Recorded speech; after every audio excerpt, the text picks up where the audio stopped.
지금 바울이 죽음을 앞에 놓고 순교를 앞에 놓고 인생의 겨울을 앞에 놓고 사랑하는 아들과 또한 수제자인 디모데에게 마지막 부탁의 말을 쓴 것이 디모데후서입니다.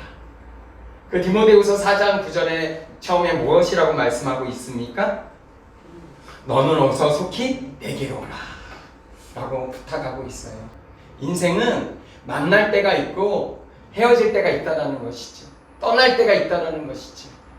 내가 인생을 떠나기 앞서서 인생의 겨울을 맞이하기 앞서서 너를 만나고 싶다라는 간곡한 부탁이 담겨져 있는 것입니다. 또 인생의 겨울을 앞에 놓고 내가 해결해야 될 문제들이 있다는 거예요. 풀어야 될 문제들이 있다는 거예요. 내가 붙잡아야 될 것들이 있다는 것입니다. 오늘 우리가 2020년 마지막 주일을 오늘 예배를 드리고 있습니다. 인생의 겨울을 앞에 놓고 있는 노사도가 들려주는 이 음성, 이 음성이 우리 하나님의 말씀으로, 하나님의 음성으로 2020년 마지막 주일을 보내며 또한 2020년 마지막을 보내는 우리 모두에게 들려주시는 하나님의 음성으로 들려주기를 간절히 소망합니다. 너가 올 때 누구를 데려오라고요? 11절 말씀에 마가를 데려오라. 마가와 화해하고 마가의 마음을 위로하고 축복하고 격려해주고 싶은 노사도의 마음이 담겨져 있는 것입니다. 2020년 마지막 날들이 며칠 남지 않았습니다. 아니요, 우리 인생의 마지막 순간들도 얼마 남지 않았을 거예요. 눈 깜짝할 사이에 한 해가 가는 것처럼 우리 인생도 그렇게 더 빨리 갈 것입니다. 우리가 화해해야 될 그 사람은 누구입니까? 용서해야 될 그 마가는 누구입니까? 서로의 잘못을 따지기 앞서서 우리가 서로의 마음을 아프게 했던 것은 사실입니다. 혹시 올해가 가기 전에 화해하고 용서해야 될 그 사람은 누구인지요? 사도 바울이 무엇이라고 말하고 있습니까? 마가를 데려오는 것이 내게 유익이다.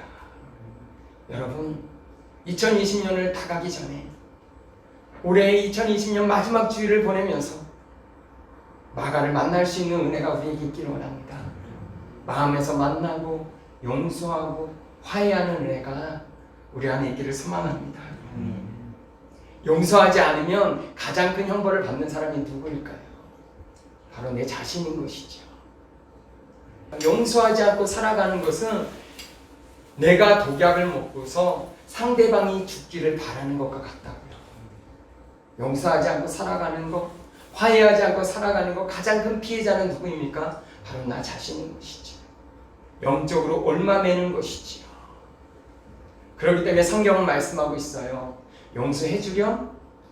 용서할래?가 아니라 용서하라라고 선택이 아니라 권유가 아니라 명령하고 있어요. 누구를 위해서요? 내 자신을 위해서. 2020년이 저물어가고 있습니다. 내 마음에서 만나야 될 그 마가는 누구입니까? 하나님, 내 마음에서 용서할 수 있는 은혜를 허락해 주세요. 가장 큰 축복은 무엇입니까? 돈을 많이 버는 게 축복이 아니라 용서받고 용서하는 인생이 축복인 줄 믿습니다. 예수님의 십자가의 은혜로 내가 용서받았어요. 그 사랑으로 나도 용서하며 살아가는 것. 용서한다는 건 내가 철장 속에 갇혀있는 것이 아니라 비둘기가 하늘을 자유롭게 날듯이 그 자유를 내게 주는 것이죠. 하나님, 2020년이 저물어가기 전에, 끝나기 전에 이번 마지막 주일에 내가 용서를 선택하며 용서를 시행할 수 있도록 제 마음에 은혜를 허락해 주세요. 여러분, 바울은 더 나아가서 무엇이라고 말하고 있습니까? 내가 남을 원망하지 않겠다, 남을 탓하지 않겠다라고 말하고 있어요. 나도 그들에게 허물을 돌리지 않겠다, 남 탓하지 않겠다, 그들의 탓을 하지 않겠다라고 선언하고 결단하고 있어요. 여러분, 2020년을 마무리하며 우리 마음에 조금이라도 남의 탓을 하고 싶은 마음, 핑계를 대고 싶은 마음, 남의 허물이 커 보이는 것이 우리 인지상정이지 않겠습니까? 우리 마음이지 않습니까? 누구 때문이다, 누구 탓이다, 누구에게 이것을 돌리는 마음이 어느 순간인가 내 마음에 가득할 때 그 구정물을 제일 먼저 먹는 사람은 누구예요? 바로 내 자신이에요. 하나님, 바울이 말하고 있어요. 남에게 허물을 돌리지 않겠다. 하나님께서 말씀으로 세상을 창조하셨어요. 예수님도 말씀으로 사탄의 유혹을 이기셨어요. 여호수아에게 가나안 땅을 정복하는 비결을 하나하나 주셨는데 그것은 무엇입니까?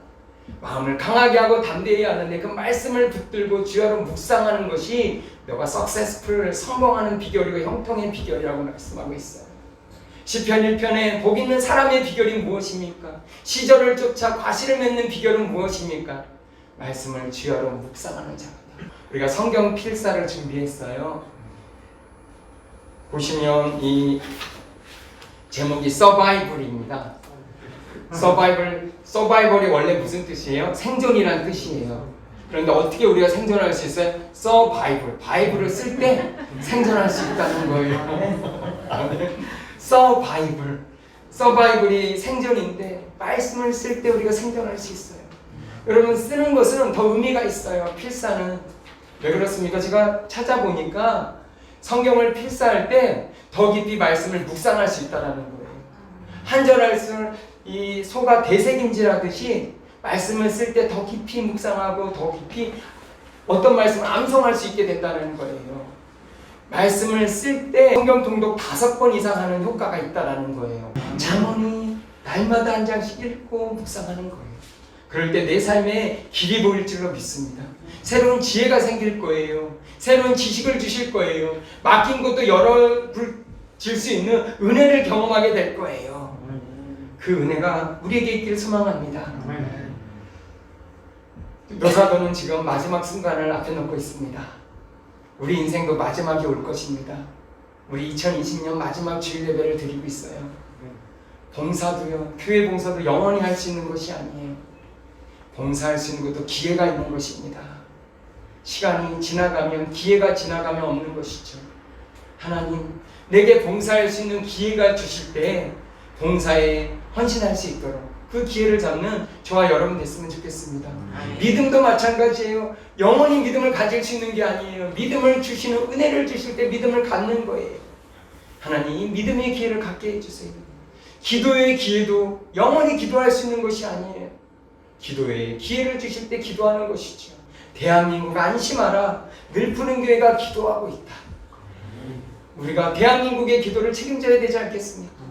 그래서 여러분 뒤에 보시면 1월달 달력이 있어요. 여러분의 이름을 적어주시는 거예요. 누가 아멘 하셨는지 제가 다 들었습니다. 거기다가 여러분이 기도하고 싶은 날짜에 이름을 적으세요. 요일에 이름을 적으시면 그 날짜에 여러분 교회 와서 기도하는 게 제일 좋아요. 요즘에 기도 모임을 할 수는 없잖아요. 하지만 개인적으로 와서 조용히 기도하는 시간, 나라를 위해서, 가정을 위해서, 자녀를 위해서 집에서도 기도할 수 있지만 그 시간을 떼어서 기도하는 거 의미 있지 않겠습니까? 여러분, 할 수 있는 한 믿음의 기회, 기도의 기회를 붙잡는 저와 여러분 됐으면 좋겠어요.